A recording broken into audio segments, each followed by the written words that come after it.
اهلا بيكم في حكاوي تاوي وحكايه جديده. والحكايه الحقيقه النهارده عن لغه الافلام والمسلسلات المصريه وتطورها. في البدايه الحقيقه كانت اللغه العربيه الفصحى وتم السخريه منها عن طريق هذه الافلام والمسلسلات، ان هم كانوا يجيبوا ممثل كوميدي فكاهي يقول اللغه العربيه الفصحى بطريقه ساخره او بطريقه تدعو للسخريه، زي الممثل يطلع يقول اي نعم هذا لا يجوز. فبدأوا بعد كده يستخدموا اللهجة العامية المصرية، وهي لهجة أبسط وأسهل من اللغة العربية الفصحى، ولكنها كانت لهجة أيضا محترمة وتراعي الآداب والأخلاق العامة.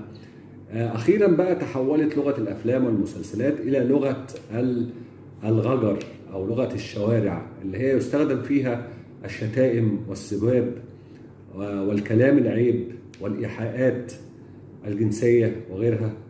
وشكرا.